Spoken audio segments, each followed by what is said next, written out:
While Mario would go on to make its name via a series of historic platformer titles that forever changed the direction of video games as a medium, Mario and Donkey Kong got their start in a game that was decidedly different from those defining Mario games that followed. The original Donkey Kong arcade game, while introducing a lot of motifs and elements, was a very different game than Mario or Donkey Kong platformers. In that game, which is one of the biggest and most successful arcade games of all time, Nintendo's first big hit, and the first appearance of Mario, then called Jumpman, and Donkey Kong alike, you're not going through a series of horizontally side-scrolling themed obstacle course levels. Rather, while the game is still a platform, the entire game takes place on a construction site, where playing as Mario, you avoid obstacles thrown your way by Donkey Kong and solve puzzles about how to get to the top using limited mobility and environmental power-ups. Why exactly have I spent so long talking about the original Donkey Kong game in a review for Mario vs. Donkey Kong? Well, the original Mario vs. Donkey Kong game, when it hit the Game Boy Advance almost 2 decades ago, was meant to be a spiritual successor to the arcade Donkey Kong game and its excellent 1994 Game Boy exclusive follow-up. While the premise, aesthetics, and character designs are all wildly different, the style of gameplay is very similar to that older arcade game and its Game Boy follow-up, just greatly expanded.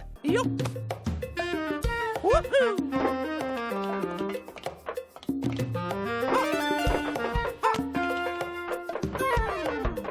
In Mario vs. Donkey Kong, you are still playing as Mario, going up against Donkey Kong. This may have come as a surprise to you, I don't blame you. Donkey Kong is on the run from Mario again. This time he hasn't kidnapped Pauline, though, but rather he's stolen a whole lot of Mario-themed mini toys from a toy factory, and Mario is just trying to recover them. That's it.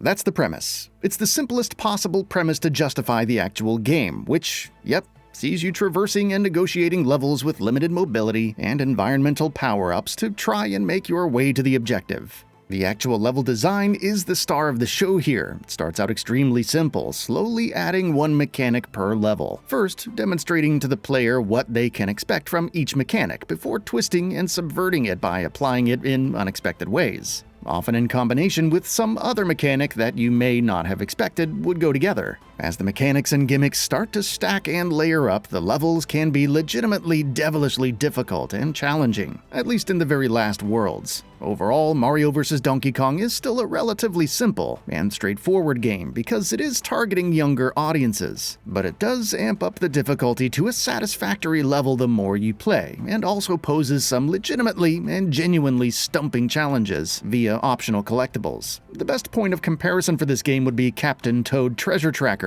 Like that game, the puzzle is traversing the levels with limited movement and having to rely on what you can find in the environment, and like that game, this one takes a simple premise and then goes nuts with it. While the base game itself remains largely simple, if it does get too challenging, you can always switch to a brand new casual mode that makes things simpler still by removing the time limit and allowing Mario to take more hits per level before he's sent back to the start. It's a great compromise to allow players who may have figured out what to do but may be struggling with actually doing it an option to still be able to complete the game and get past whatever level is challenging them. Regardless of your experience or skill level, Mario vs. Donkey Kong will probably not take you a lot of time to complete. In what is one more point of comparison with Captain Toad, this is a fairly quick game, and I expect most players to be able to clock in at under 10 hours by the time they close the book on it. The game does have over 100 levels, but they're all bite-sized, and can't take you more than a few minutes to finish each, barring a few exceptions in later levels, but they won't be padding up that playtime count much either. Here we go! Ha! Woo!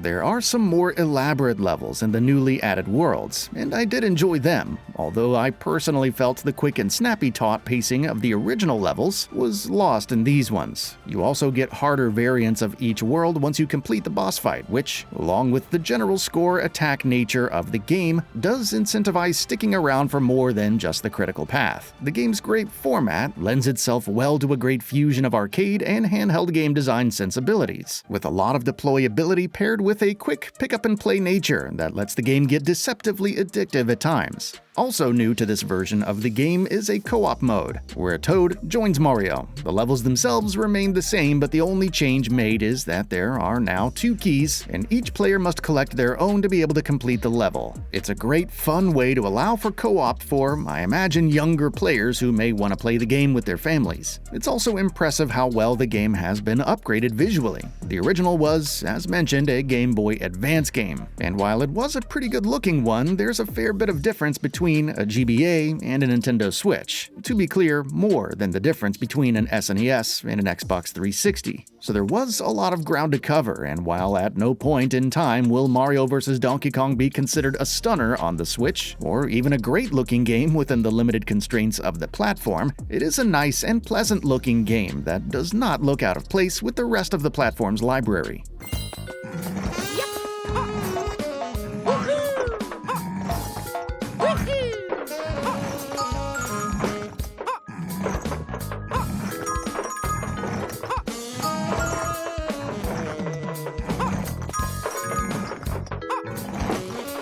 Is it all worth $50? The game is not full price, thankfully enough, because it's a pretty straightforward translation of a quick, short, decades-old handheld game. Nintendo has added stuff to the game, but ultimately this is the same title that kicked off a mini-series all that time ago. I think if you're a fan of these sorts of puzzle games, or looking for something to play with your kids, Mario vs. Donkey Kong is a great, fun game that I can see going down well. If you're a fan of the original, or the arcade game, or the Game Boy game, then you'll probably still enjoy this update to that title. But if you're coming into this for the first time, you might find yourself a bit underwhelmed. What's here is great, but there isn't enough of it, even with the additions. Unfortunately, we never quite got to see this style of design expanded and built on further because, while there were other Mario vs. Donkey Kong games after this one, they went in a different direction with their design, opting for a Lemmings style instead. Hopefully this is successful enough that, at some point, Nintendo attempts a true follow-up. But for now, what we have here is a good game, and if you keep your expectations in check,